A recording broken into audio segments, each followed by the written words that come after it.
Hello, good people, this is Dyliard speaking, the CEO of the Open Workshop Gang, and welcome to another episode of our blind playthrough of Mass Effect 3. In the very last episode, we're doing, one might argue, some side content related to the Geth X Quarian conflict, and all that hard work will allow us to, in the very next major episode, to see the culmination of, like, the storyline, or at least seeing, the storyline being pushed forward with the very next priority mission and landing on the Quarian homeworld yet again. In today's episode, we will be doing something slightly different, once again catching up on things with the Codex and the war table and whatnot, but not before, turning in some side quests that I've just amassed along the way. Yeah, so without further ado, let's jump right into it, shall we? I have excellent news. Your daughter's paperwork has been processed. Okay, let's go. You said it was impossible. How did you pull it off? Well, I talked to a few friends, called in a few favors, maybe even stayed up a few nights. That's very I'm nice. sure I could pull it off, but everything's in order, and your daughter leaves for Thessia tomorrow. Let's go. The caretaker will travel with her to ensure she reaches her relatives back on the homeworld. Thank you. Thank you so much. Why don't you go spend the time you have left with her? I'll take care of the rest. Very nice over that clerk. Amazing. Isn't Thessia in the, Asari space? I believe it is. Okay, apparently we do have something in the Spectre terminal from Captain Riley. Commendation. Or maybe about Captain Riley. Oh yeah, that guy. Captain Riley, an N7 operative, has been nominated for a commendation for valor for her action at Sion. Approval from a Spectre would fast-track the award process. Absolutely. Authorize that shit. You never know where, the Space Collective will be, eventually blown up by the Reapers. So, get those awards as fast as possible, because maybe we won't be given so many of them, in the near future. Who knows? One more thing I want to check out is the Spectre requisitions. Oh my goodness, and this is what I was afraid of. Just look at this. I was about to say, I sure will enter the Spectre requisitions and, there will be nothing to pick up, because I absolutely did not miss anything along the way during those missions. But I think the code fragments and, like, the Geth tech, target jamming tech are the things to be considering. Okay, so it's a new one. Finding two of them ever since my very last visit. So far, we've only, missed, one every visit to the Citadel. Now it's two. Okay. Asari war strategists have encountered difficulty predicting Reaper movements due to poor understanding of Reaper thought processes. A scavenger is willing to sell a Reaper processor that he discovered among the debris from Sovereign's attack on the Citadel several years ago. This intel could dramatically improve the efforts of Asari forces. Awesome.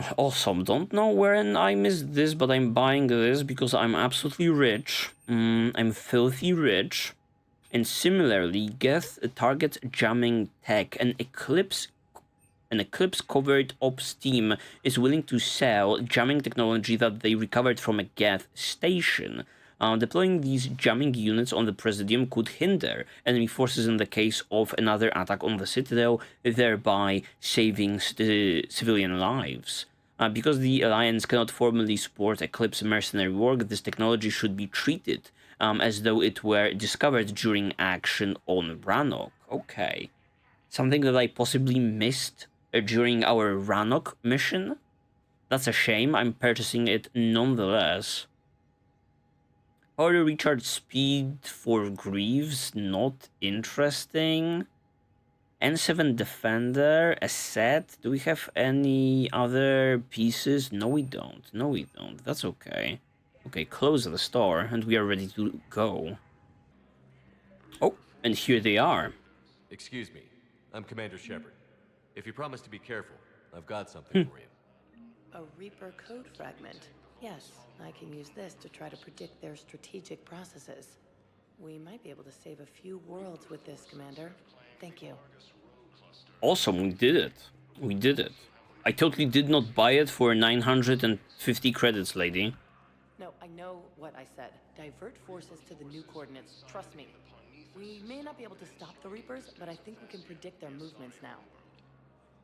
No, I know what Okay, I said. that's it from her. I actually had to reload the area because when I picked it up at the Spectre's office, she was, showing up on the map over here, yet she was not present.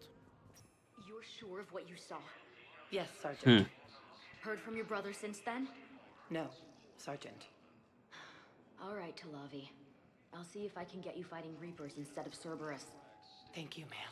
Oh, okay. You won't thank me so much when you're eye-deep in husks.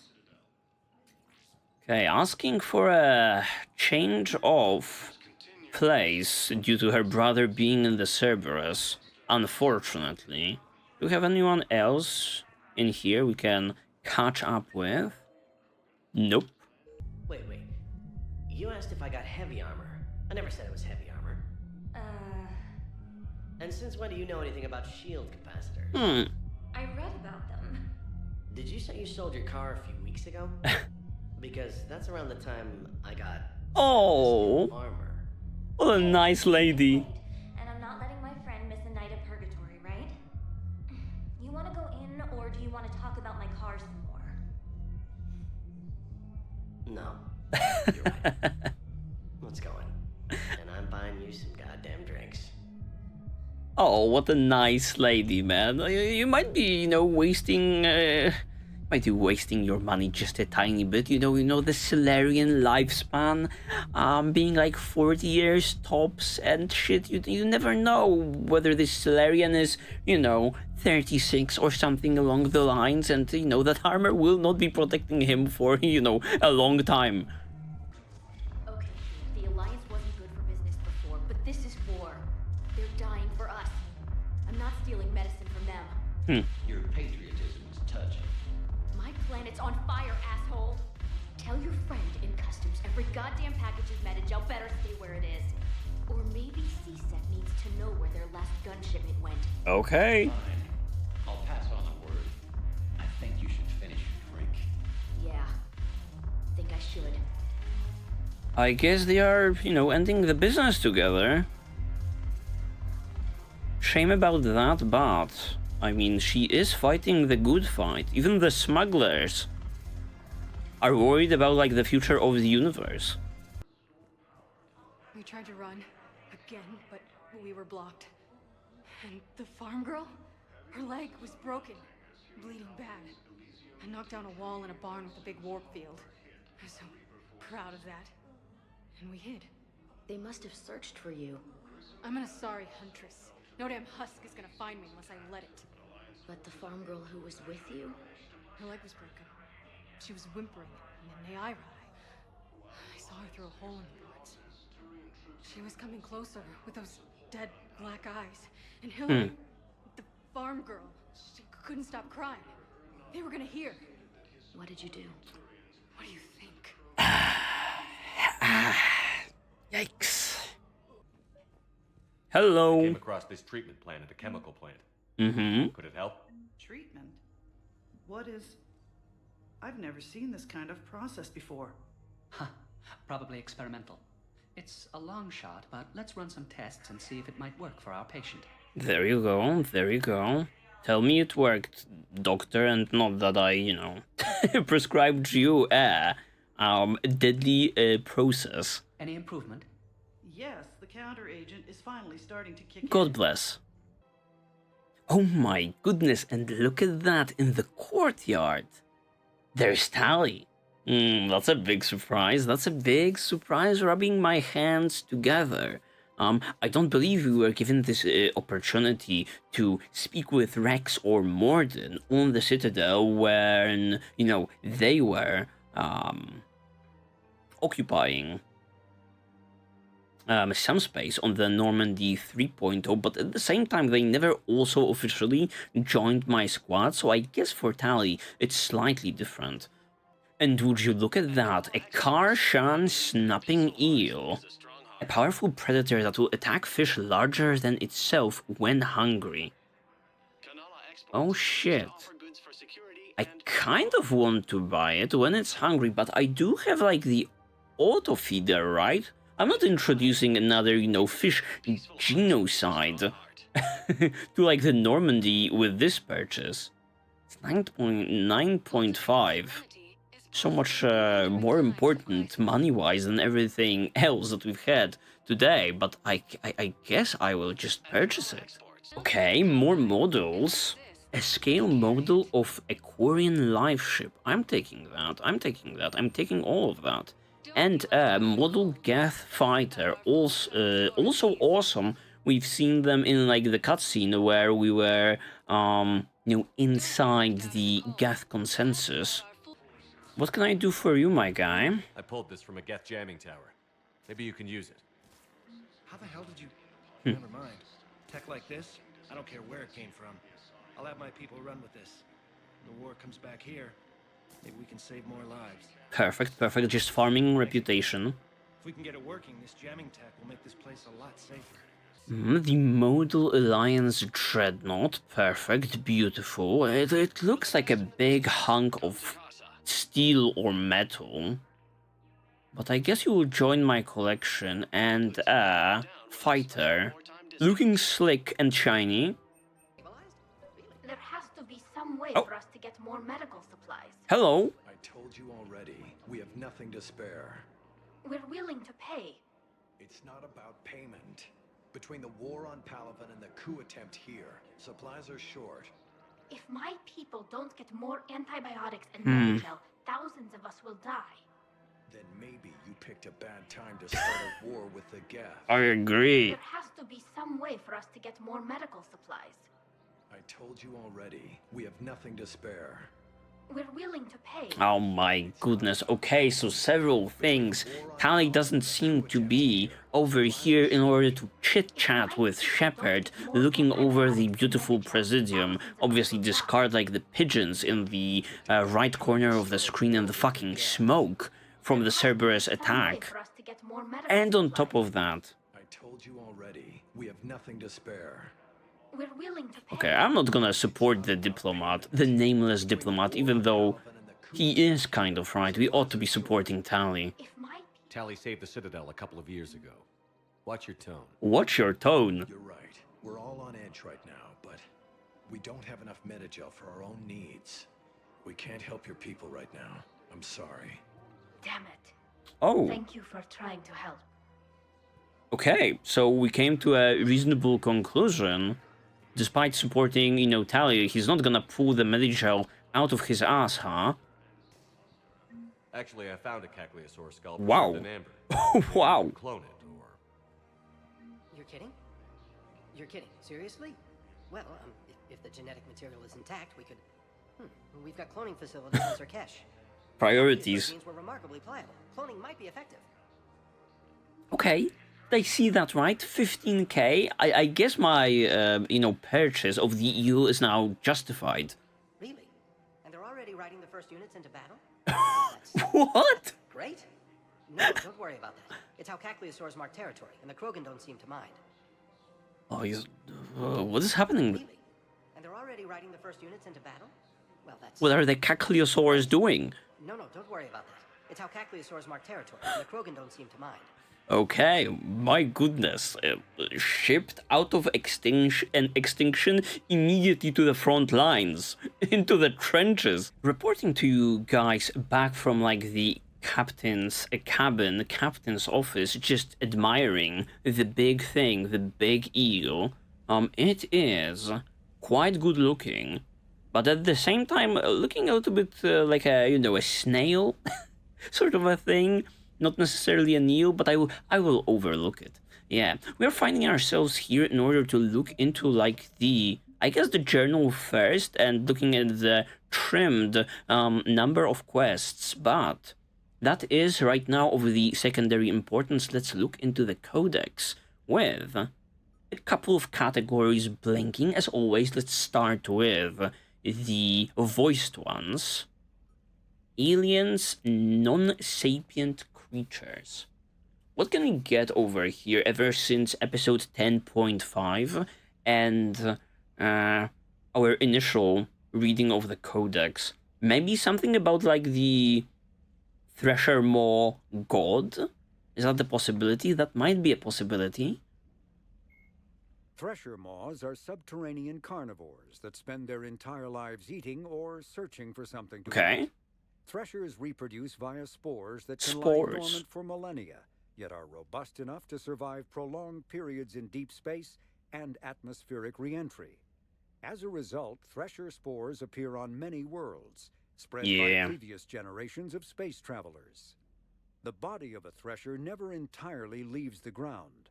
Only the head and tentacles erupt from the earth to attack. In addition to physical attacks, threshers have the ability to project toxic chemicals. Yep, that's true. Bursts of infrasound as a shockwave weapon. The Alliance first encountered threshers on the colony of Akuz in 2177. After contact was lost with the Pioneer team, Marine units were deployed to investigate. The shore parties were set upon by hungry threshers, and nearly the entire assault force was killed. Alliance forces recommend engaging threshers with vehicle-mounted heavy weapons. Yup, absolutely. It was about the Thresher Maws, but not the god in question. The very last paragraph makes me just think to like the Grant's loyalty quest on Tuchanka, where we're actually engaging one on foot. That was crazy. Too bad we have nothing about like the god, and non-sapient creatures just consists of one entry. Okay, that is what it is, as they say. Kind of still mad about the fact that I was blue-balled by the game, thinking I would be able to have a prolonged conversation with Liara, and she was, you know, doing her own business on the Citadel. It is what it is. Known associates.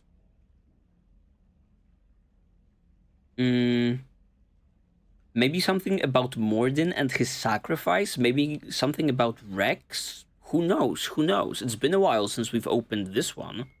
Admiral Stephen Hackett is a decorated I don't think that's it. Alliance, currently assigned to Arcturus Station. Okay, Tali is getting an entry, and Jacob likewise. Interesting. Admiral Hackett commanded the 5th Morden has his entry, yet nothing updated about it.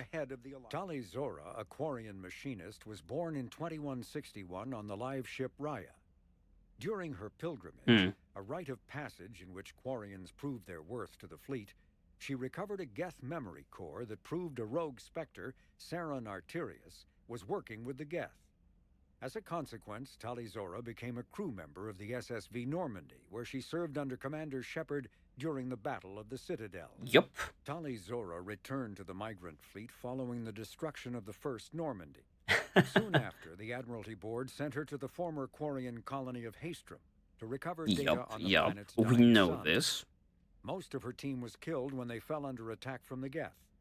But Tali Zora herself was narrowly rescued by Shepard and the crew of the rebuilt Normandy. The Quarian rejoined Shepard to help oppose the Collector threat, but her current whereabouts are unknown.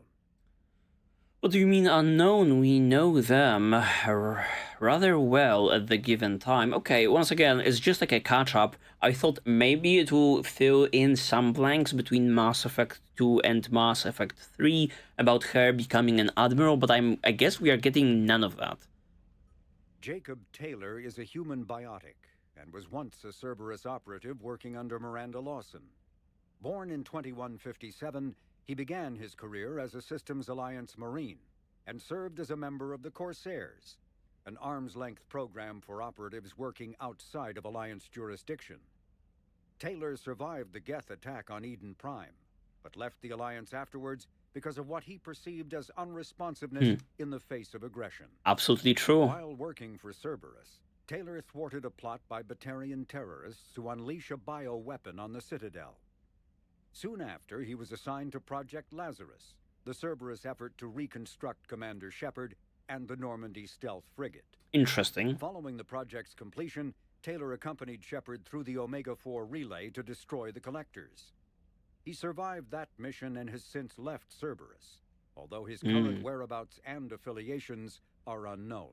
Actually, thinking to myself right now, what was Jacob even doing on the Project Lazarus? He doesn't seem like the most well-versed in like the scientific mumbo-jumbo of reconstructing Shepard, but I guess they needed some, you know, big muscles and, you know, head of security type of an individual in there.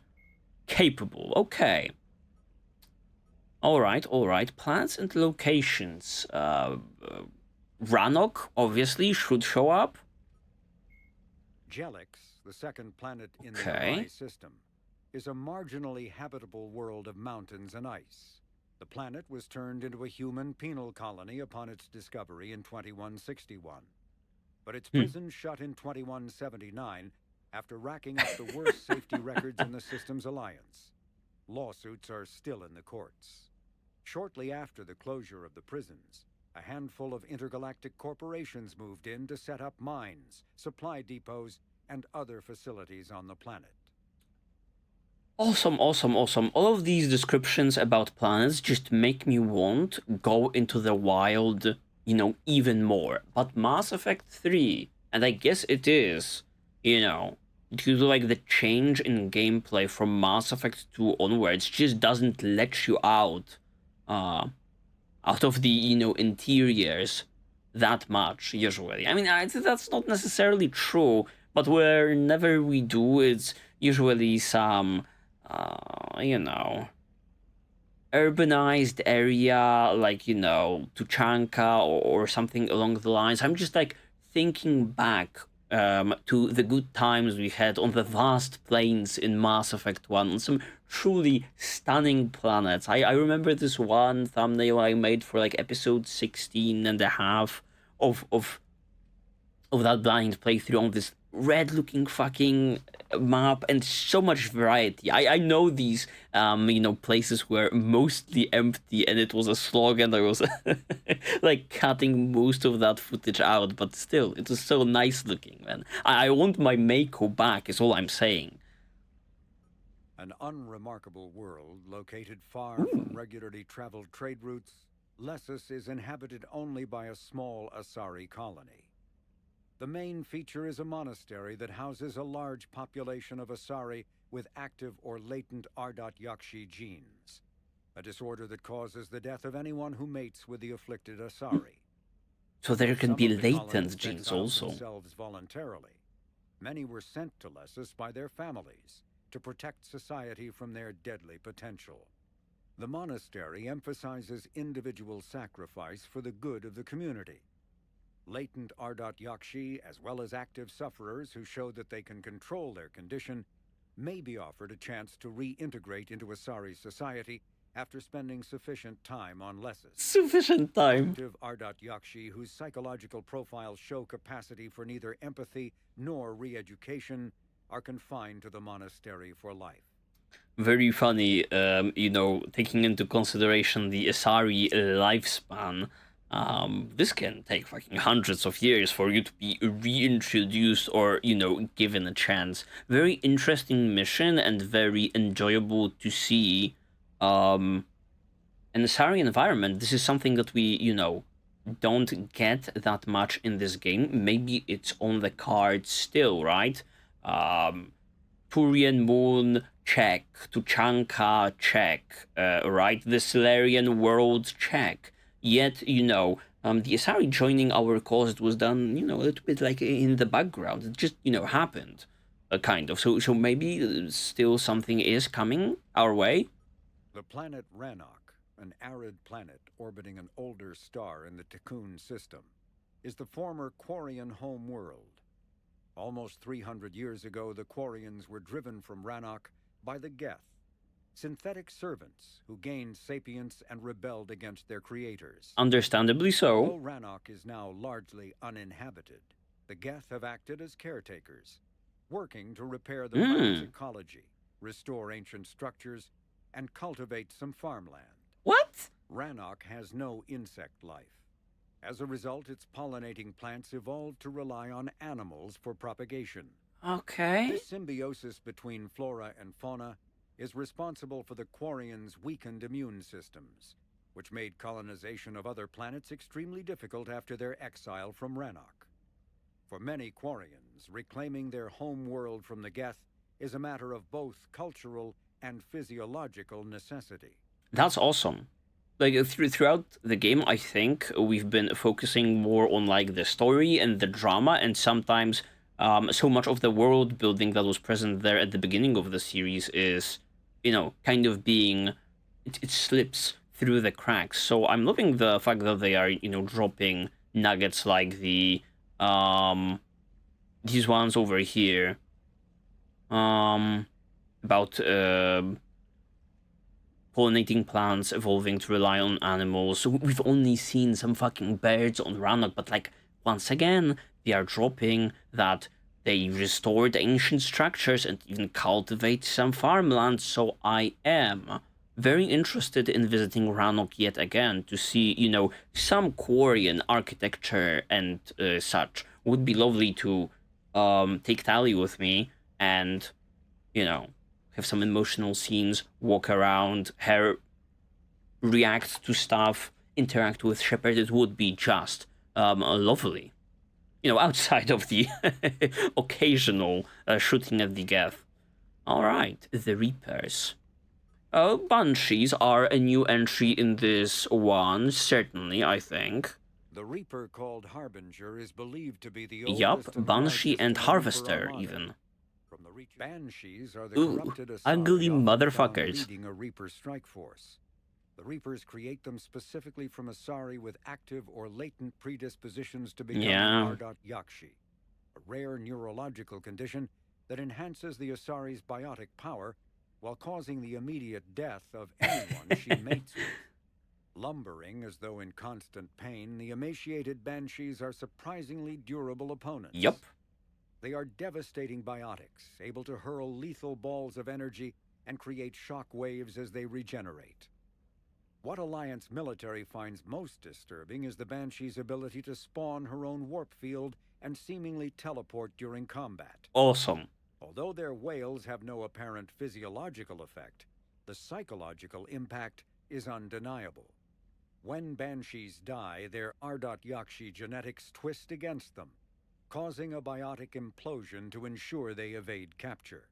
Awesome. I'm loving the addition of the Banshees and, you know, all of, like, the, you know, body horror associated with the Reaper forces. I was thinking to myself, you know, between the games, it's like, you know, how come it's like a Reaper invasion and they are these fucking enormous fucking things, and how are we supposed to, you know, fight them, or even how do we put our characters in danger when you're faced with something so big? It's either you get immediately squished and your life fizzles out of you, or you get, like, plot armor in some sense, right? When you're against such an overwhelming force in a way, your characters have to get some plot armor to, you know, last in a way in the story. But they introduced very smartly these ground forces in this game, and they are working wonders in my opinion,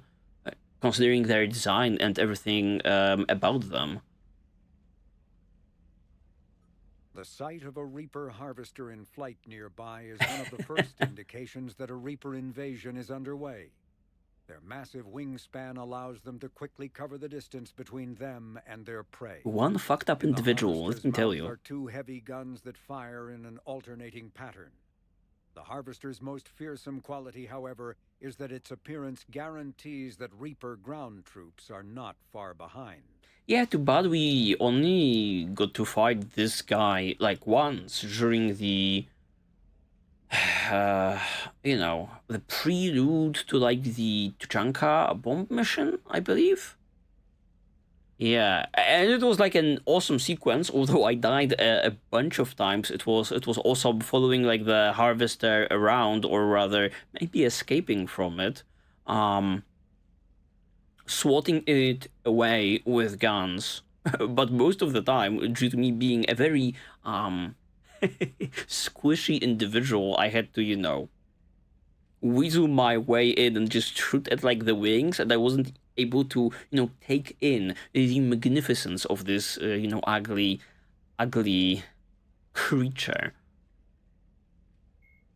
Okay, weapons, armor, and equipment. No idea what can be over here. Some, new weapons, surely. One very nice thing about this game is that, every new gun gets like this lore dump in it. You can click the question mark and it will provides you with like a description. So I don't know. I guess at some point I ought to, spend some money around the Citadel, read like the lore, and then reload, because I cannot, afford every single gun in the game. If I want to check that out, right? Same goes for like the armor. Is so advanced that Alliance scientists can only offer speculation about how it works. The gun appears to exploit an element zero core and mass effect fields to fire gravitational singularities, micro black holes that revert to their natural lethality when they impact a solid object. I think I remember this one. Theorized that the blast before the introduction of the M560 Hydra, missile launchers either focused on bringing down a single armored target or simultaneously neutralizing multiple unarmored opponents. With the Hydra, a soldier no longer needs to choose between the two. The Hydra releases a barrage of miniature missiles, each guided by an independent homing system that seeks out exposed enemies. On impact, 3 shaped charges per missile explode in sequence. The first overloads the target's kinetic barriers before the second destroys its armor, clearing a path for the third warhead to detonate inside the target. I think it's like that one weapon that we picked up during the Tuchanka bomb mission, and I immediately fired it off. It was awesome. I really like the inclusion of things like that. The turrets that we found on Rannoch to fight the Geth, you can use them if you want, or, one of your squad mates can use them, maybe. And even, like, the enemies can sit on them and use it for their own advantage. And similarly, these, one-off weapons that just, like, allow you to approach a given combat situation in, like, a variety of ways. And in the secondary section of the Codex, we have seemingly more blinkage happening. Aliens, Council, Races. Maybe something about the Solarians after we visited them? No, I think that was prior to the very last Codex reading. I guess. One ought to check. Okay. The Ardati. Demon of the Night Wings are Asari suffering from a genetic disorder preventing conventional melding or nervous systems during melding of nervous systems during mating. Fucking a mouthful. Instead, the Ardati chemically ravage their partner's nervous system in extreme cases, leaving victims as vegetative invalids or corpses. That's just so metal. Asari psychologists regard this incapacity for mental fusion as preventing the development of empathy, leading to psychopathy. There is no known cure. The disorder generally begins in infancy, reaching full pathology during maiden adolescent sexual development. While seductive and sexually driven as other Asari, the Ardati are congenitally sterile. Okay. Ancient Asari mythology held Ardati as gods of destruction, depicting them as villains of countless legends and as the anti-heroes of numerous Asari epics. Ooh. Would like to hear something more about those. Contrary to the popular belief, Ardati are neither extremely rare, around 1% of Asari dwell on the AY spectrum, nor are they all murderers. Most cultivate and discard countless exploitative or abusive relationships during their legally marginal lives. Despite rumors of Ardat Yakshi syndicates, by nature Ardat Yakshi are incapable of long-term cooperation. The the Sigma lone wolves, huh? As a disproportionately wealthy species, Asari employ their economic reach and media ownership to hide the AY pathology from the galactic community, placing more Ardat Yakshi in monitored work programs or seclusion. Only the most aggressive cases are sentenced to sanitaria and prisons or to the execution lists of justicars. Yeah, prior to this game, we knew not that much about the whole ordeal. Outside of meeting Morinth, I believe her name was in person. Very intriguing, very intriguing. Now I'm kind of, wondering heavily how Mass Effect 2 turns out if you allow Morinth to join your squad and if you, ditch Samara along the way. That must produce some hilarious, interactions. Omega Reclaimed, Omega Secrets, okay. Must be related to, like, the DLC. Oh my goodness, so much shit. A powerful biotic Ariat Lok has been the sole ruler of Omega for some time, rumored to be at least 1,000 years old. Okay. Grandma. She's as skilled at combat and the use of her biotic abilities as she's at manipulation and power games. Ruthless, highly intelligent, and dedicated to maintaining her rule over Omega, Arya is a force to be reckoned with. 1,000 years old. One would think that at this point in life, even like the most emotional motherfucker would mellow out just a tiny bit, but Arya still is snappy and dangerous, right? Though recent events have seen Cerberus take over Omega and send Arya into exile, there's no doubt that Arya will do everything within her power to reclaim what is hers. Okay, something about the Elusive Man's plan. Awesome. When was the very last time we've seen the fucking Elusive Man? It was like the episode where Cerberus was attacking the Citadel, I believe, and he was sending his Kai Lang, edgelord, to do the thing. Outside of that, there was this like one big speech and scene between the Elusive Man and Shepard at the beginning of the game, like at Mars, on Mars, right? But outside of that, he's been in the fucking hiding for quite some time. We've seen just so much Reaper stuff and so many Cerberus forces, yet he is, just sitting in his lit up room and smoking cigarettes. The Elusive Man's plan to capture Omega was elegantly wrought. Experimental specimens called adjutants escaped from a Cerberus facility beyond the Omega-4 mass relay, took command of a Cerberus convoy, and arrived on Omega to wreak havoc. Okay, so it started with the adjutants. With more adjutants incoming, Cerberus reached out to Arya, claiming that it needed her help to stop its wayward test subjects. Reluctantly offering her own forces in an alliance, Arya joined Cerberus General Oleg Petrovsky aboard his ship to oversee the battle. When the adjutants overran the Cerberus Omega fleet, Petrovsky and Arya escaped through the Omega-4 relay. So much, lore and background is being given to us. I'm loving it. This is what I want to see in my character Codex entries about what they've been up to in between Mass Effect 2 and 3.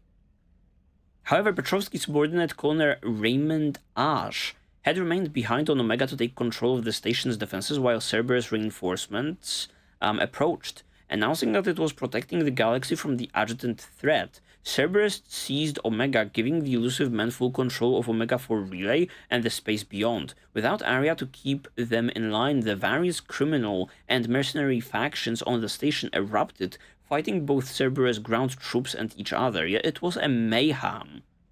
Meanwhile, Arya was taken captive by General Petrovsky, realizing that the adjutants had simply been a ruse to capture Omega. Arya managed to escape back to Omega, slipping away into its underbelly to organize a resistance force. Eventually, Petrovsky ordered the Cerberus forces to evacuate the station, but this was yet another ruse.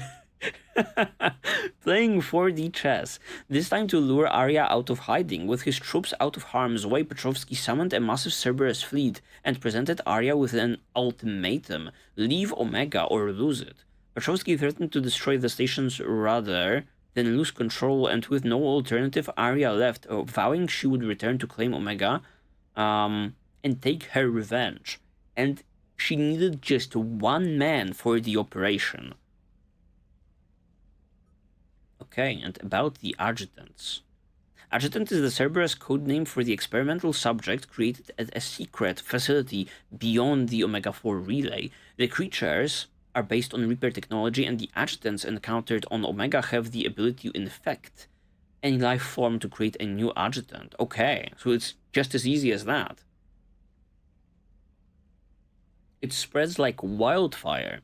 Adjutants are deadly pack hunters. They initially remain hidden, observing potential victims and distracting them with subtle whispers. When they select a target, adjutants ambush them with charged projectiles that create a violently unstable Mass Effect field that causes severe disorientation and renders the target helpless. It is kind of interesting because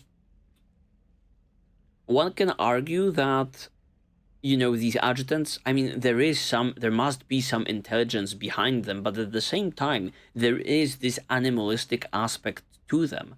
How come these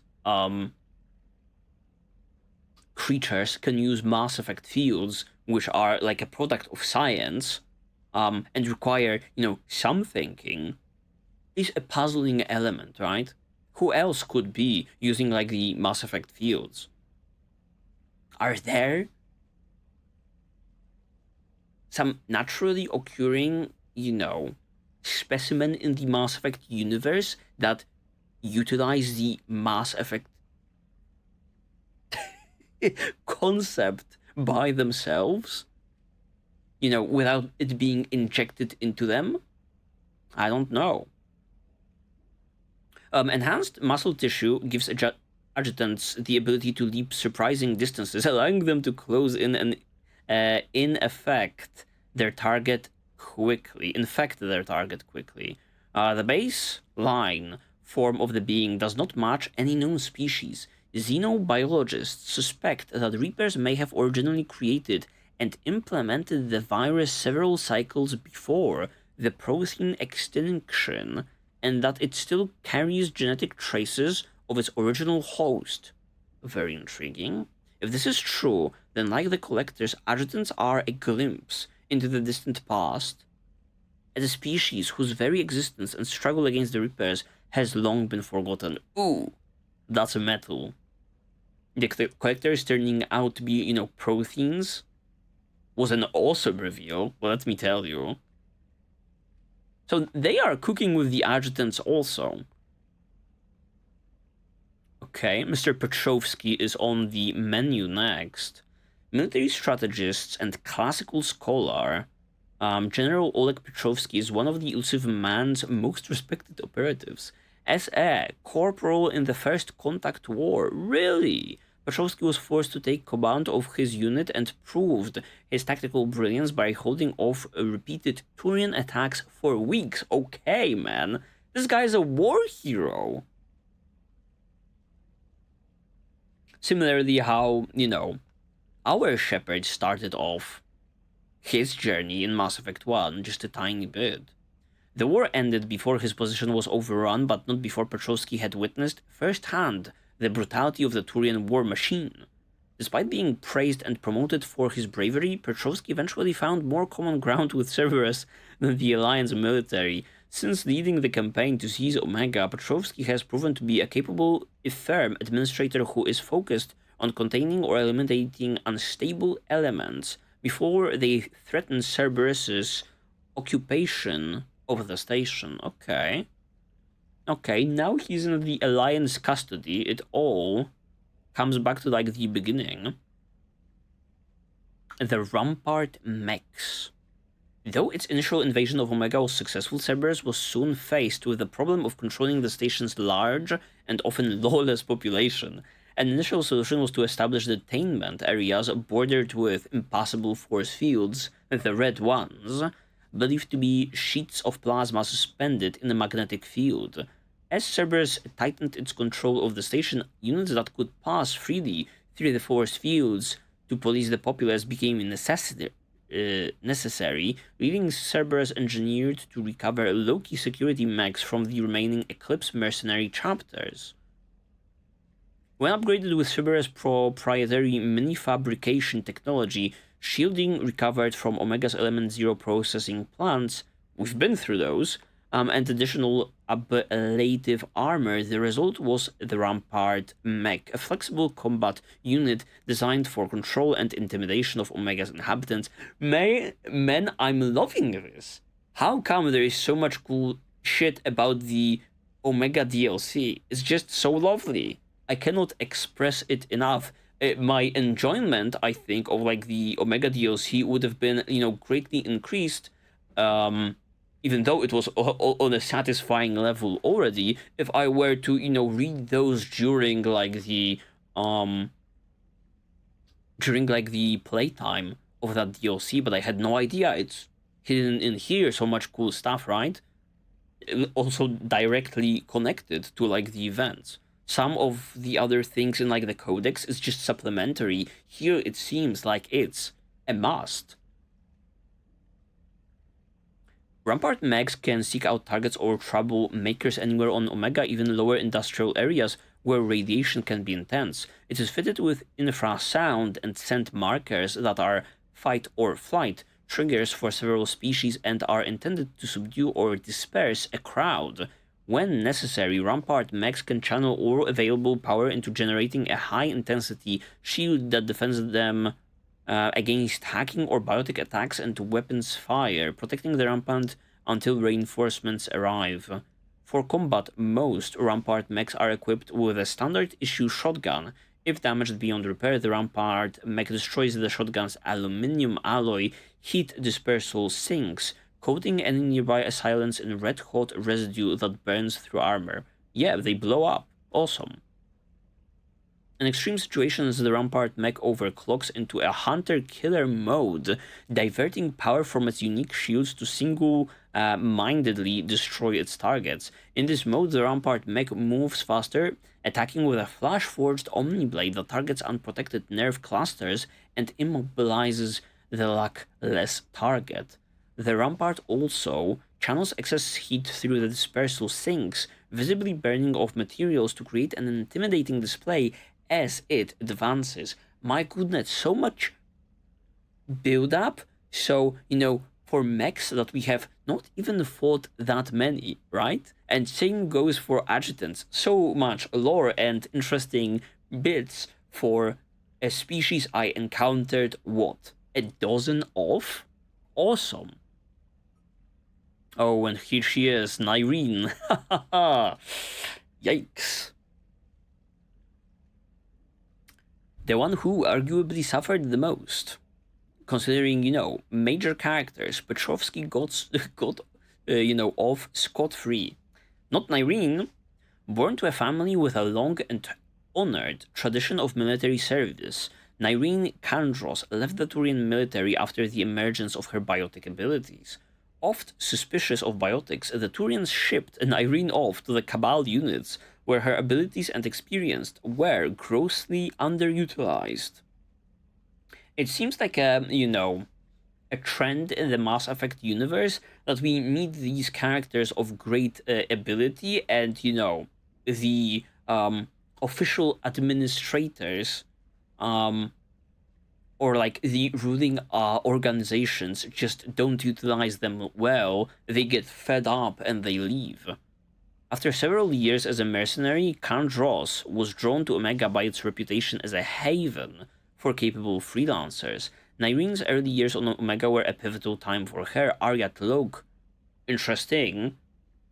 whether we'll be able to learn something about their past. It was hinted at, but maybe here we get more meat. Arya took an interest in Kandros, helping her hone her biotic talents while developing her military experience and skills to their full potential. Arya also allowed Nyreen the time she needed to reconcile with her new way of life and her unexpected and initially unwanted abilities. The two eventually parted ways due to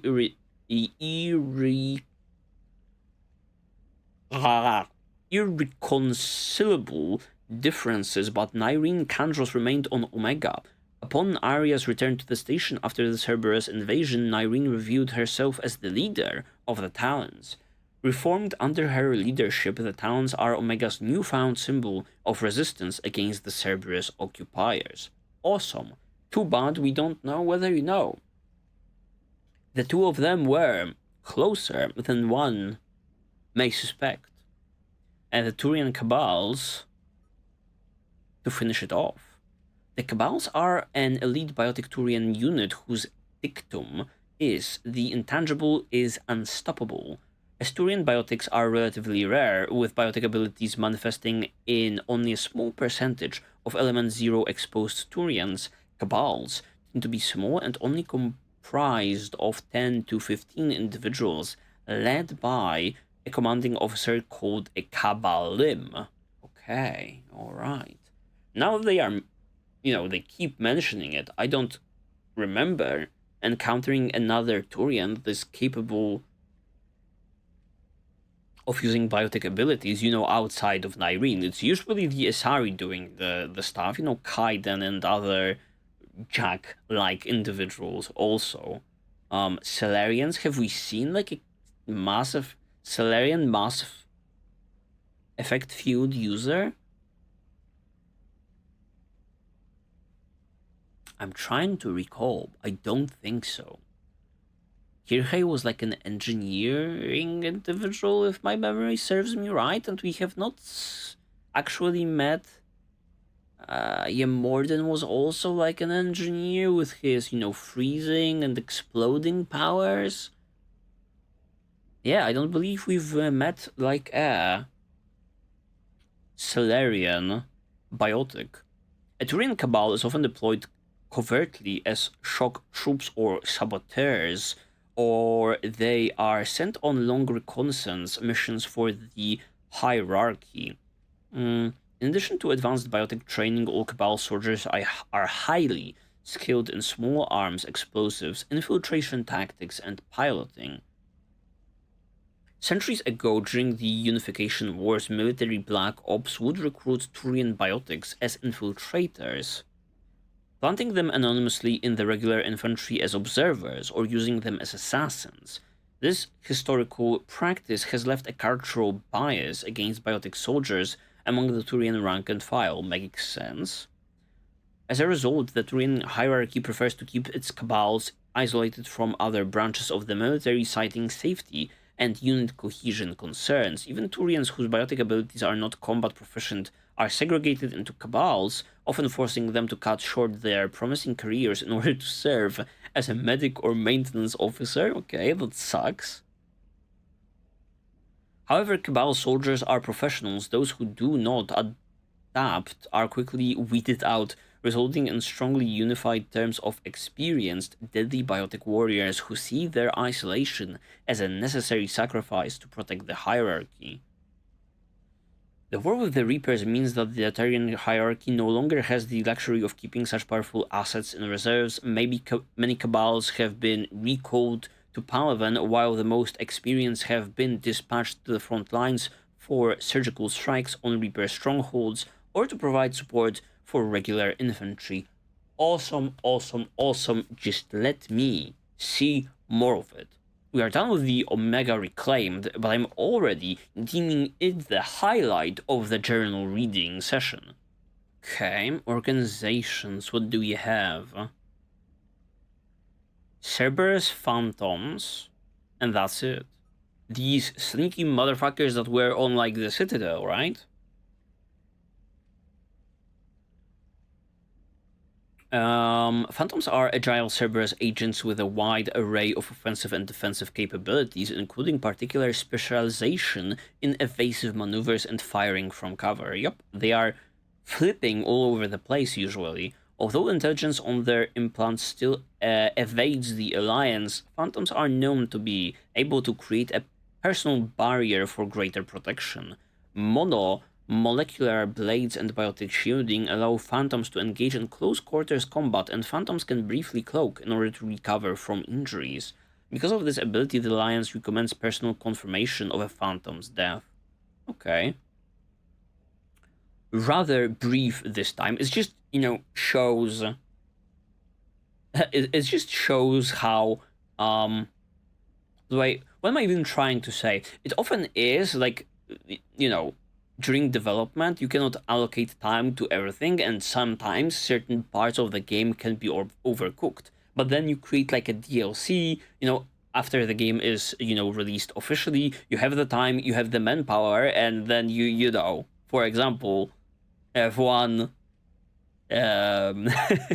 writer with their scheduled clear, and he, you know, comes up with this fucking section, and it's great, right? Plans and localization. And locations, rather. Scion. We've already had Scion. We even have more Scion? Is it the planet that, you know, Jacob's mission was taking place? A fortified world under the protection of several Asari matriarchs has begun to supply fuel to Systems Alliance forces in the hope that an Asari-human partnership might prevent the Reapers from seizing the planet. Alliance forces have since established several outposts in the systems. The humans and the Asari have been joined by a small detachment of Turians drawn from the private militia of a corporate conglomerate that does business with Scion. The three species are so determined to defend Scion that integration issues have been negligible. The task force has already thrown back several Reapers attacks, although the commanders expressed concern that small Reaper forces could have slipped through despite their vigilance. Okay, I'm starting to think that Scion was where Samara's mission was taking place, not Jacob's. The Reaper War, an update over here. The Cerberus coup, okay, so main events and the miracle at Palaven, okay. Something notable happened at Palaven. I guess maybe it will be about the Krogan joining the Turians, right? Burying the hatchet. Counselor... Oh, fuck him. Counselor's Udina attempted coup will no doubt be analyzed for generations to come, but a clear picture is beginning to emerge. Yup, they will analyze how the fucking CSEC fumbled the bag, bro. Udina had contacted Cerberus to coordinate what was intended to be a bloodless takeover of the Citadel, in which he would force the other counselors to grant him emergency powers so that he could command the Citadel fleet. Which would never fucking happen, because the council was always, you know, looking at the humans under the fucking magnifying glass at everything they were doing, while they were, you know, sweeping under the rug every single bad thing that they were doing. So I don't know how that plan would work out with that rude Turian and rude Solarian, you know, being on the council. He would then direct the fleet to liberate his homeworld, Earth. Okay. Noble plan, Sudina. The plan fell apart when Executor Palin and the Solarian Counselor caught wind of it, of course, the two of them. Yup, looking at Udina under the magnifying glass, Anderson said, "Nah, get me out of this shithole." In defense of the plan, the elusive man dispatched his top assassins, commanded by Kai Leng, to kill them. Udina had little choice but to support the assassins with an armed force sufficient to hold the Citadel. Captured Confidantes have indicated that Udina and Leng's alliance was relatively fragile. Udina may have planned to turn on Cerberus once the fleet was his to command, and Leng departed when he calculated that Udina would not succeed. Yup. Not the smartest plan if you cannot, you know, guarantee that the other, you know, cooperating party with you will, you know, see it through. Persistent rumors suggest that Udina might have been a high-functioning victim of Reaper indoctrination. His actions played right into the Reaper's plans. Even if the coup failed, it would damage Citadel governance. If it succeeded, his plan to retake Earth would likely have turned into a military blunder that Council forces could ill afford. However, there is no direct evidence of his indoctrination nor obvious opportunity. It is more likely that Udina acted out of desperation and doing so cost humanity its counselor. Good fucking job, Udina. But I'm actually loving like every single angle to this story, and applauding the writer of this particular entry. You know, shining more light onto, you know, everything that was going through everyone's head during like the attempted coup. You have this angle with like the Reapers and the indoctrination. You have this angle with, you know, allying yourselves with Cerberus, but doing it for like the purpose of saving Earth. Nice. And the miracle at Palaven. The Turian and Krogan counterattack on Palaven combined the deception, courage, and tenacity. Okay, counterattack. From what I've been hearing from like the announcer on the Citadel, it's like, or like from just dialogue being dropped here and there, is like the Krogans have strengthened you know, the Turians, but I don't know whether you can, you know, call it like a game changer yet. More like prolonging the inevitable. First, the Turians leaked a false battle plan that drew on the same tactics they used at the beginning of the assault on Palaven. Then the dreadnought Indomitable faked a problem with its drive core, coming out of FTL near Palaven's moon, Menae. 3 other dreadnoughts and their attendant fleets deployed to assist Indomitable, attempting target that drew the Reaper capital ships away from Palaven. That's so cool. I'm loving this aspect of the war, and we don't see that much of it, right? You would think, I mean, it's awesome. The Reapers are awesome as like the Force, and they are awesome like as the characters, right? The Sovereign and like the Harbinger, whenever they show up and they actually speak their mind and are able to communicate with Shepard, they are very imposing and calculated, robot, yet organic, and it's so awesome, but we are stuck on the fucking ground, you know, shooting at their, you know, lifeless corpses that they are sending our way instead of being able to go up against these characters, right? Which is a shame, but I think it will come to that. I'm waiting for that. You know, because each and every single one of those capital ships, or the biggest Reaper forces, are ships that have their own personalities and, you know, characteristics. Making me think back to like the ending of Mass Effect 2, the ship that they were, the Reaper that they were creating with like the human goo, right? That was like the one that would emerge from this wipe of the universe. So, you know, who knows which is like the Harbinger and which one was like the one destroyed at the end of Mass Effect 1, the Sovereign. There's so many cycles, personalities, and lore about these races is somewhere there for me to uncover, and I just want the game to allow me to do so. Okay, going back to the journal instead of my yapping. Turian troop transports then entered Palaven atmosphere to release shuttles, gliders, and individual soldier capsules. The Reapers did not understand the seriousness of the threat at first.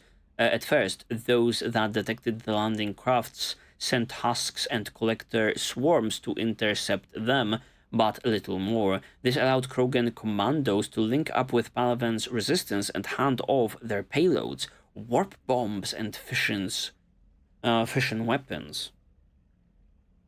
Okay, collectors mentioned. That's a rarity at this point. So there are also... Interesting. So collectors are still in the picture, huh? Or maybe just their swarms. I just remember that scene from the end of Mass Effect 2. Or rather from the end of the DLC, bridging 2 and 3, right? Where, like, the capital bug, let's call it, being controlled by the Reaper, it blows up, and, like, the entire station blows up. So at that point, I thought, okay, the collectors are no more kind of a thing. Because it was, like, all, like, this swarm. This swarm-natured enemy. But I guess collectors' swarms are still being used by the Reapers. I thought that connection between, like, the Harbinger and, like, the collectors, that was severed, and there's no more of the collectors. This allowed Krogan commandos to link up with... Okay, yes. In simultaneous strikes across the globe, Reaper ships began to explode. Turian resistance members had managed to smuggle the bombs inside when the Reaper processing ships, troop transports, and even destroyers and capital ships had opened their structures to indoctrinate Turian leaders. Large swaths of territory fell back into Turian and Krogan control. News of the victory gave a much-needed boost to the morale of the Turian resistance and the galactic public. That's just lovely. I had no idea we have this win under our belt. And the Turians or like the Reapers were certainly not, seeing it coming, seeing Krogans coming up with something smart. But it was all Turians. Let's be clear. Let's be honest. But the action was not without sacrifice. Turian insurgents gave their lives to ensure the explosives detonated, and the processing centers they destroyed were full of civilians who died just as surely as if they had been harvested. Of the dead, General Minin Resvirix said, "Whatever they were in life, their deaths had no equal. They are worthy of joining the spirits of Palaven itself." Okay. Wow. Another awesome and hard-hitting entry. Another highlight. And the very last category. The Reapers. The Reapers, what do they have? What can we get that we have not gotten already? We've had info provided to us about like the ground forces of the Reapers with the Banshees. We've had the update on the Reaper War. What can we get here? Thinking about the events. Maybe something about the Geth and Reaper alliance that just emerged? No, harvesting. Even with all the Reapers' power, harvesting every sapient species in an entire galaxy can take decades or even centuries. The most time-consuming part of the process is gathering DNA from the population. To accelerate the effort, the Reapers follow a consistent procedure. I don't remember reading this. Okay, perfect. Victims who cooperate, surrender, or are captured by husks are sorted into camps. It is believed that the husks possess receptors that allow them to analyze a victim's DNA through sight, smell, or touch. Victims that meet their standards are herded from the camps into processor ships. Those the husks deem insufficient are either turned into husks themselves or indoctrinated to serve as slave labor. Alright, I'm following.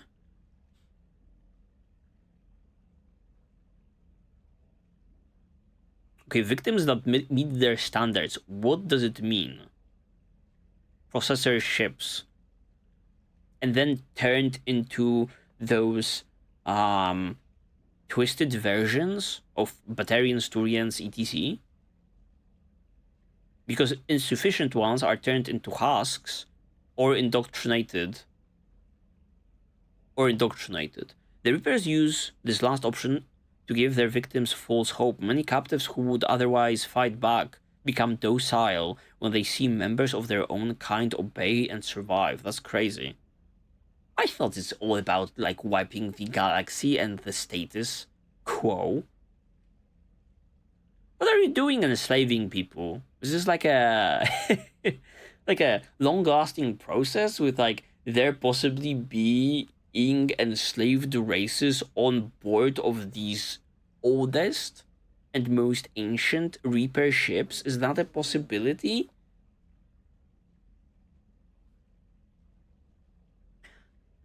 So intriguing. The processor ships reduce victims to a transportable liquid. Okay, yup, the human goo. Like in a slaughterhouse, the ship's design prevents victims from seeing or hearing what happens elsewhere so that they do not panic. The victims are ushered into locking pods, then rent apart and dissolved into paste that is flushed to storage the vats. That's crazy. Kelly could have been liquefied. And Chakwas likewise. The rate of killing is phenomenal. Intelligence estimates suggest there are more than 400 processor ships on Earth, killing approximately 1.8 million humans per day. Oh my goodness, that's crazy.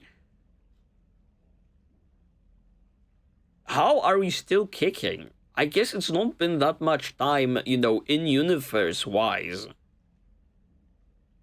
But that's just like crazy extermination, right? Because these 400 ships with almost 2 humans per day, that's just like the ones that they deem suitable for, like, the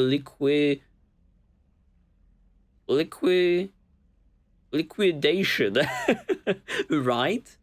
But then they also enslave and they also turn into husks. That's crazy. They are crazy efficient, these motherfuckers.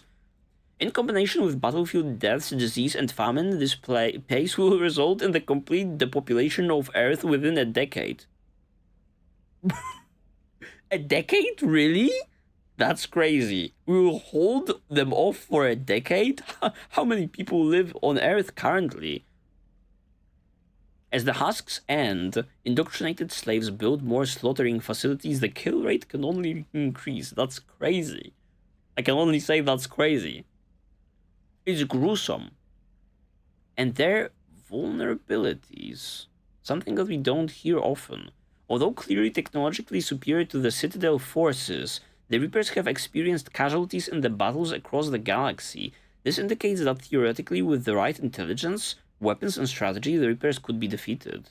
Unlike the mass effect relays that they created, Reapers do not have quantum shields.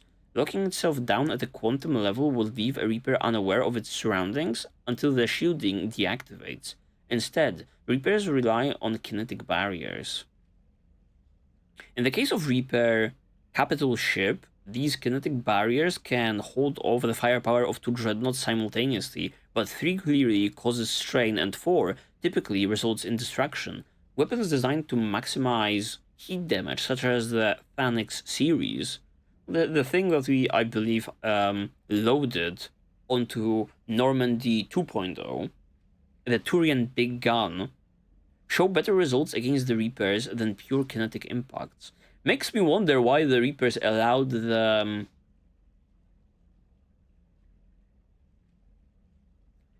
Milky Way to build up their technology this much to even pose as a tiny bit of a threat instead of wiping them, I don't know, a century prior or something, or like an invention prior. But we still don't know why they do it, so, you know, the barriers of a Reaper destroyer are less formidable than those of a capital ship. It is possible for a single cruiser or many fighters to disable or demolish a destroyer if they can get within range before they are themselves destroyed. The Reaper's energy sources are not infinite. Interesting. How come? For example, to land on a planet, a Reaper must substantially reduce its mass. This transfer of power to its Mass Effect generators leaves the Reaper's kinetic barriers at only partial strength.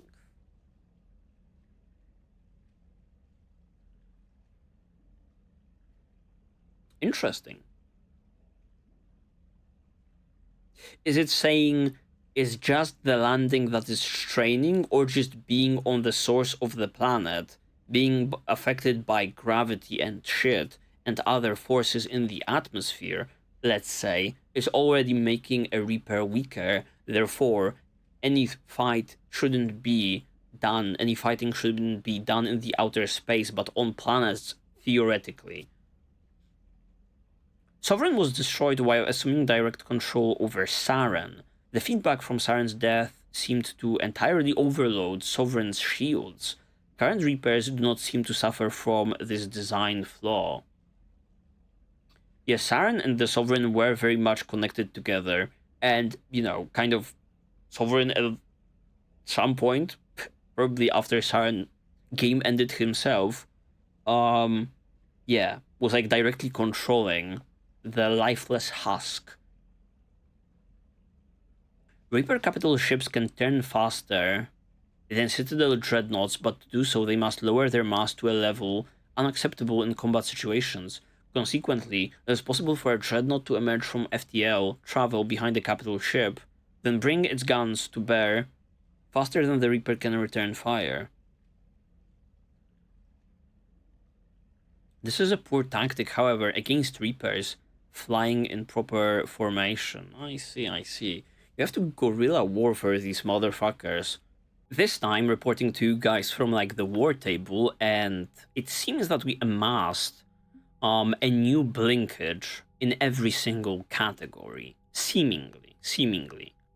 Let's start from the, you know, up and work our way to the bottom. Or should we go the other way this time? No, fuck it. Let's keep it simple. Volus Dreadnought Kunu. Okay, that's surprising. Volus tech. The Volus have only produced one dreadnought, the Kunu, named after the diplomat who negotiated their client race status with the Turians. The Kunu is the only Volus ship of its class, but it is remarkably well armed. Its broadside cannons and main guns are all Thanics, magnetic hydrodynamic weapons. A Turian general touring the Kunu after its maiden system voyage enthusiastically declared that the ship could char a planet 3 times over. Okay. Where the hell did the Volus produce this shit? While its construction was founded entirely by the Elkos Combine corporations, the Dreadnought was jointly gifted to the Vol Protectorate and Turian hierarchy upon completion. Nice. How did we get it on our side? Also, the Dreadnought poses only as 50 points, and Shadow Broker Wet Squad is 25. So, not that big of a firepower behind that big boy. Citadel Defense Force. An update for it. A bunch of updates. Ah, shit. Where were we the very last time? The Book of Phoenix declares that every Volus must aid those in need during times of want. News of the book Recovery inspired many Volus citizens to donate generous amounts to the Citadel charities and defensive funds. Yeah, I remember the Book of Phoenix. Schematics of advanced biotic amplifiers from Grissom Academy increase the endurance of the Asari under fire. Schematics recovered by Commander Shepard are helping CSEC easily locate and shut down active turrets left by Cerberus on the Citadel. I also remember this one. Geth jamming frequencies upgraded the automated defense system. After reassurance that keeping money in the bank is critical to the war effort, Volus merchants are making donations to relief efforts and defense forces on the Citadel.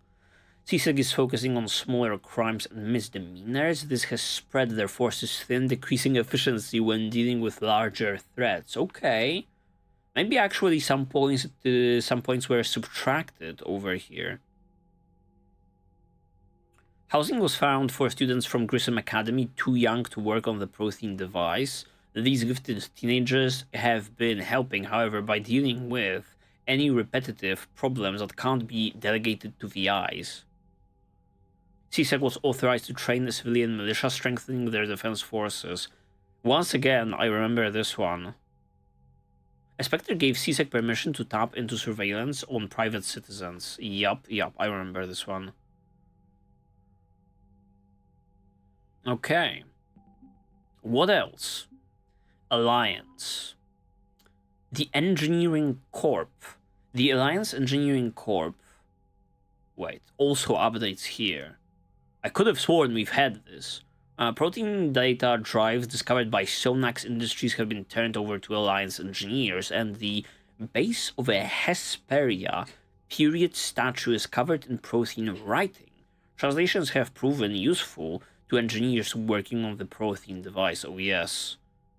The big thing. The First Fleet...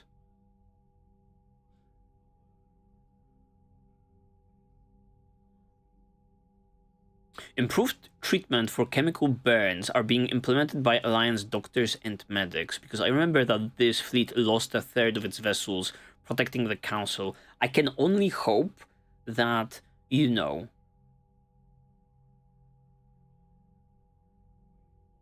these updates are sorted, so the last one is like the newest one. If they are scrambled together, I have no idea what I've already read and what I didn't.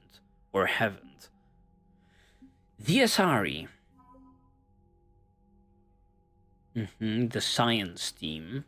As we don't have updates for this one, I guess we should check it out. Many respected Asari scientists have used their long lifespans to become leading experts in their fields. Asari scholars often gain perspective on how cultural shifts affect society, grasping the larger contextual forces behind new proposals and using this to springboard into hypotheses years ahead of their time. The Asari science team working on the Crucible consists of some of the keenest scientific mavericks in the galaxy, eager to contribute to its construction. Okay, and fleets also over here. Okay, Asari are packing some firepower despite me never officially including them or helping them. The second fleet is largely composed of freighters and frigates, embodying the Asari hit-and-run mindset with a nimble swarm rather than a slower collection of vessels. The second is normally dispatched to protect colonies from pirate raiders or mercenary activity. The second fleet's fighter squadrons are intensely competitive, racing to break new records set by other teams, but unquestionably loyal to each other in a fight. Shepard passed a Reaper code fragment to Asari High Command. An isolated copy will help predict Reaper movements. That's the newest one. And I'm looking at like the picture associated. That's pretty cool. Yes, I remember the big thing protecting like the Citadel in Mass Effect 1. Outside of that, we have not seen some of these vessels in action, considering the Asari forces. They also have the 6th. It has more dreadnoughts than any other collection of ships in the Asari Navy. An almost superstitious dread has grown around its entrance into conflict, as any war with the fleet has never remained small. It was the 6th fleet that flew against the Rachni in the beginning of the Rachni Wars. It was also the Swan that liberated the first colony under siege in the Krogan rebellions. That's so cool. Unfairly or not, its service people have a reputation for being sober, serious, and humorless. Nevertheless, the 6th fleet is a welcome sight for any ally when it arrives. That's so cool, especially taking into consideration that, you know, with the Asari being a long-lasting bunch of motherfuckers. They could have seen some shit and lived through, several major conflicts, serving on like a singular vessel. That's crazy. The Library of Asha contains definitive works by Asari on the art of war. These texts have been distributed as standard training manuals to all Asari recruits. The commandos, Asari commandos train from an early age to control their minds and bodies, seeking the ultimate economy of thought and movement. They are taught that each shot and each decision be made without hesitation. While exact training methods vary among teams, all commandos are consummate professionals. Their ambushes, quick strikes, and clever tactics have bested larger, well-armed units in thousands of recorded conflicts. Okay, alright. We have not seen that much of the commandos, it has to be stated. Just in person. Maybe, us fighting Benizia in Mass Effect 1. The Justicars are an ancient Asari order dedicated to finding and punishing those who would harm others. They rigidly adhere to the Justicar Code, a comprehensive, complicated list of laws. By assaulting the innocents, slaughtering the helpless, and refusing to acknowledge any authority above themselves, the Reapers are an affront to nearly everything the Code stands for. The Justical Samara has set aside all other responsibilities, pledging to stop the Reapers even if it kills her. Let's hope it doesn't come to that, right? And I'm also waiting for the moment when the story reincorporates all of those side characters and squad mates, when it matters the most, let's say. Dr. Jealous, the Asari scientist found on the research station the Silent Nebula, was working on a paper that argued nanocircuitry could solve complex behavioral problems in commercial VIs. The doctor's theoretical work seems to be supported by data in the Crucible's blueprints. She now heads the department building the weapons circuit boards. Let's go. Some ships. The Asari cruiser Nephrane is named for a lost city said to be built in ice at Thessia's South Pole. My goodness, I want to go there. Several times in the game and in the series, Thessia is being referenced, right? In the very episode, the one refugee being sent there. I remember dialogue from Liara when we were talking about Matriarch Benizia. Yeah, just wish to go there.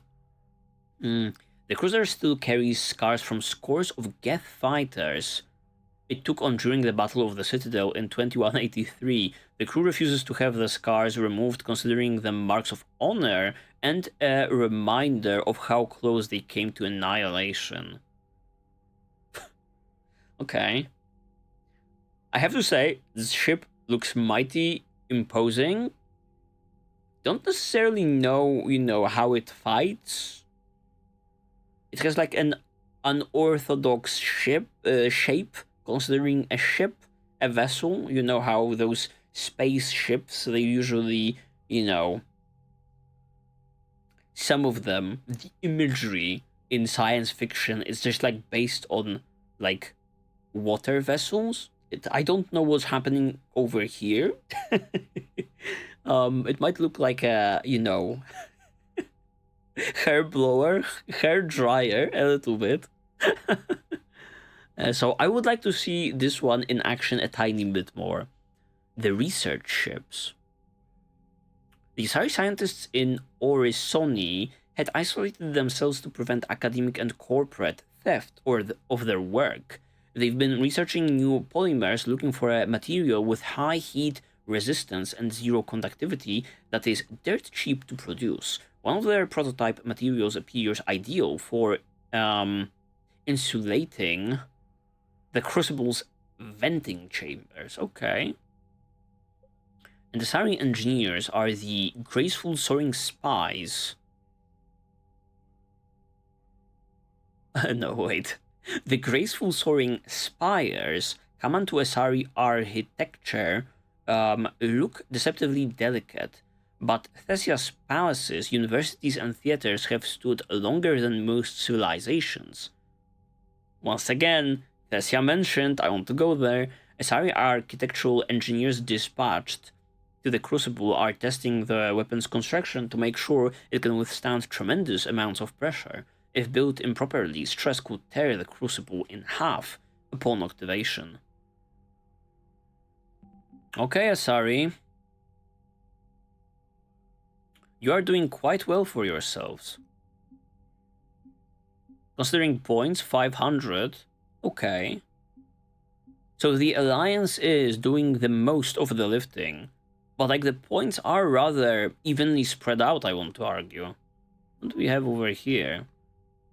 Helium-3 is used to power the vast majority of commercial starships. Chemical engineers on Scion added experimental mixtures of compounds to the gas to make a more efficient fuel for ships traveling long distances. One of their new formulas is used in ships transporting major loads of material to the Crucible, speeding up the building process. I'm loving all of like the lore dumping over here. It truly is true. It truly is true that, you know, war and competitiveness, it just brings innovation, and we are fucking, you know, traveling at light speed in order to be able to face the Reaper might, and I don't know whether that will be, you know, enough. Vol's fabrication units. Vol's companies are skilled at mass producing whatever manufactured goods that are currently in demand. Factories use modular equipment to switch their production lines from arms to housing to the next big galactic buying trend. Recovering from a manufacturing compound, these fabrication units can stamp out custom plastics for the Crucible on an industrial scale. Okay. The Vol's engineering team. No image attached whatsoever.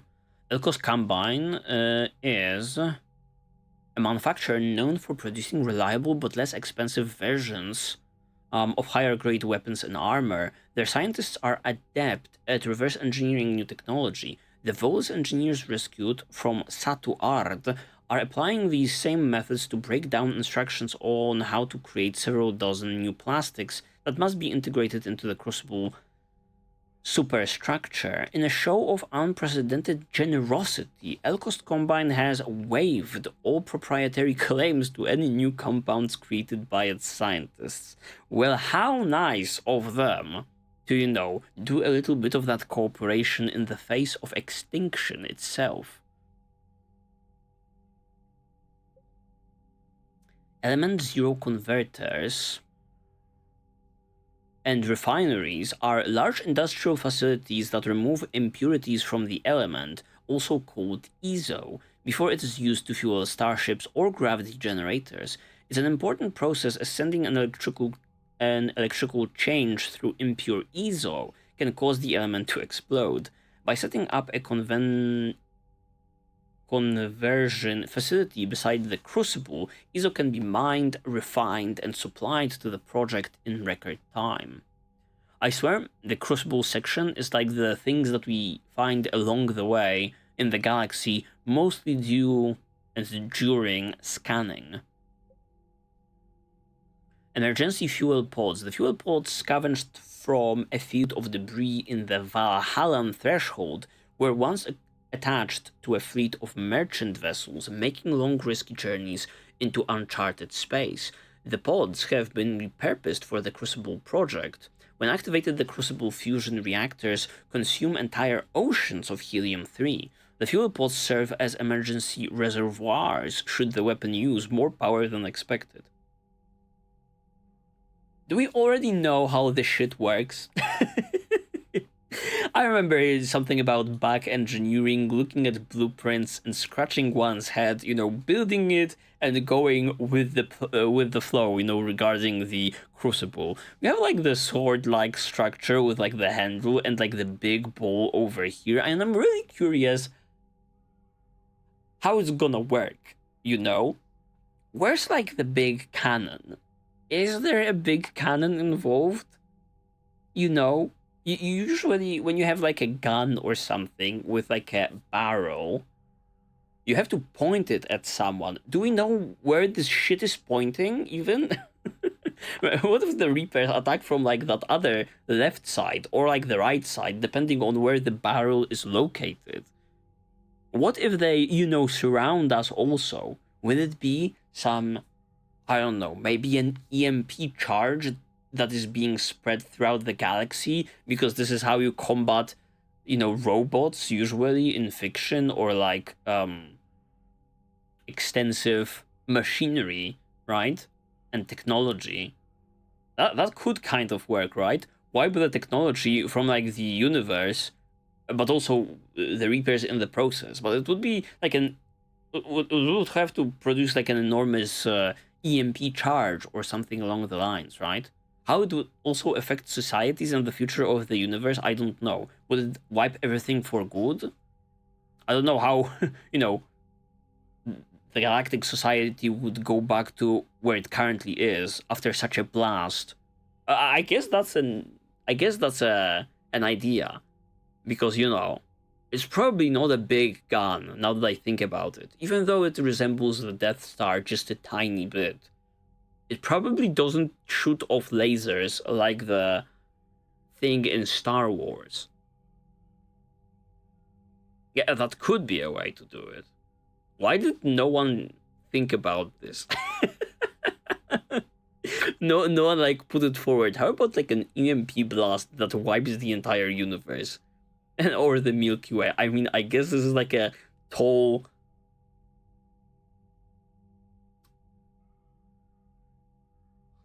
tale, you know? Huh, maybe that's it. Because what else can it be? It has to be some sort of a technology in a way, right?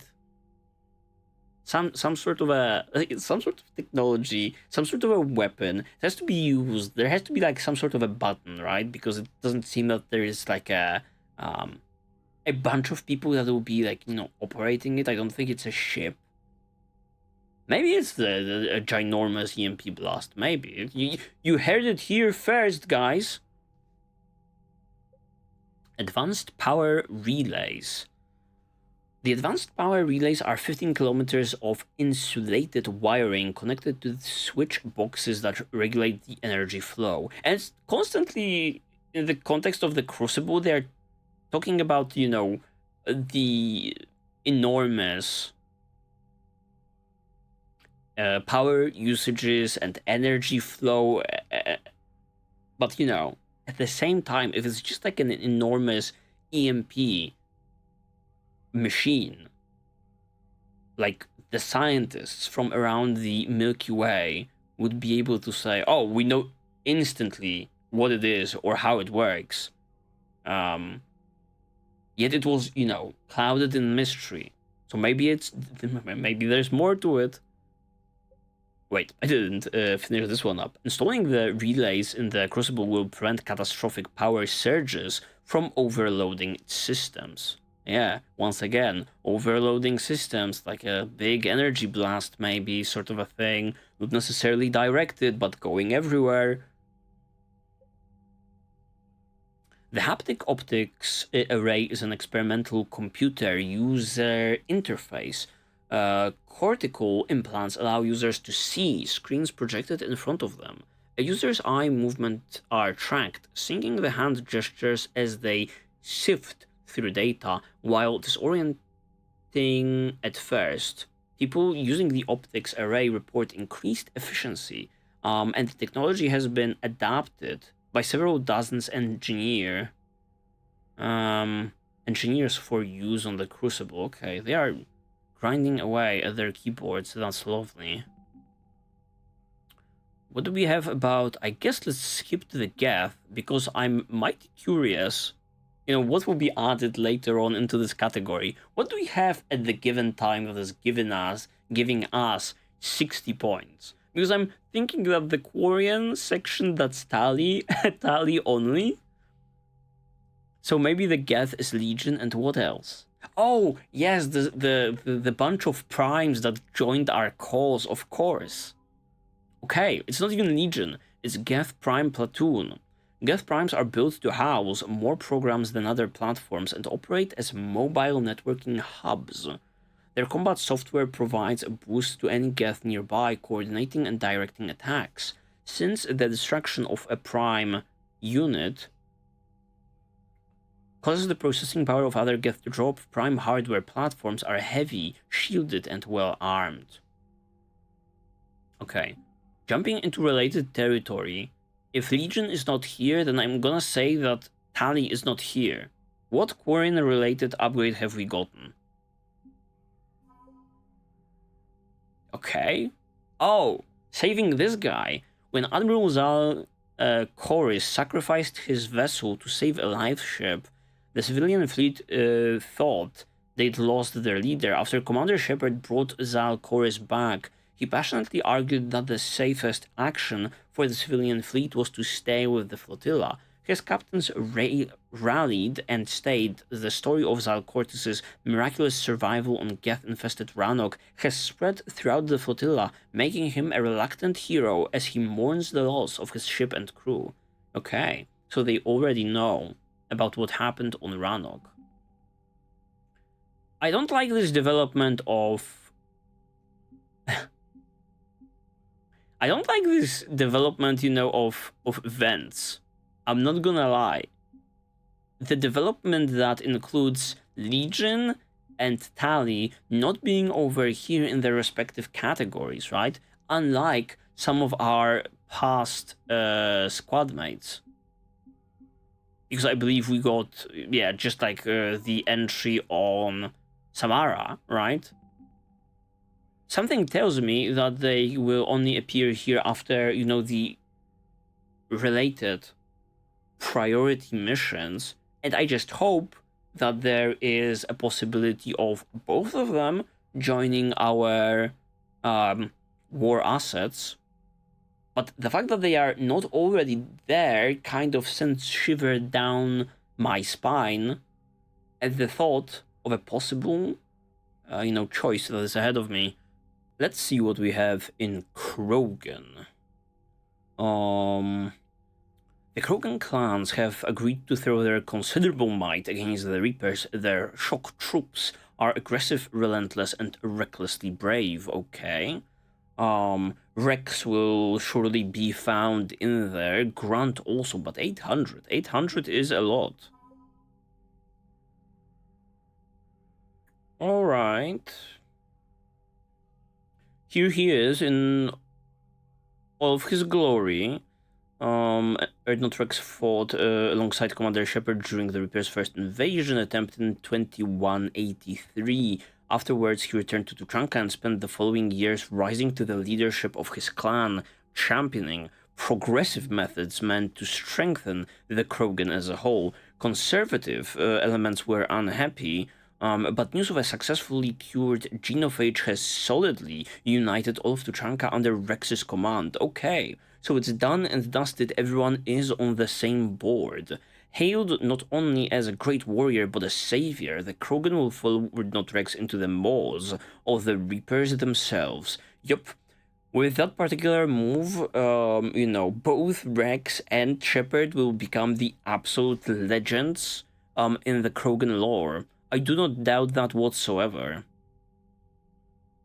Okay, actually not that much new stuff in here.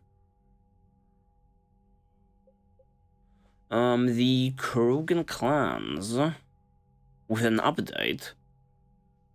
Centuries of Krogan infighting abruptly halted with the news of a cure for the genophage. With their future resolve, Tuchanka clans have united in their show of force not seen since the Rachni War. The clans have also been stockpiling weapons of mass destruction for decades. Okay. Thankfully, their full destructive force can now be turned on the Reapers instead of Tuchanka. Their strength, size, and regenerative powers make the Krogan ideal shock troops. This is true. We have an interview with Diana Allers about bringing the Krogan into the Reaper War, cast the Krogan in a favorable light, which drew even more of the clans to the Allied forces banner, and fierce toxin-immune creatures known as Caccliosaurs, we just did it, once used as battle mounts by the Krogan, have been cloned from the fossilized Caccliosaur skull discovered by Commander Shepard. I swear this should be like a bigger deal than it is. This particular lore drop. Are these the same, creatures that we've seen on Tuchanka, on like the wall paintings, war murals? I don't believe they were called Caccliosaurs, but it would be strange for the game to drop, two separate X-mounts in like the Krogan lore. Okay, and the very last one, Turian. Turian. The 6th Fleet.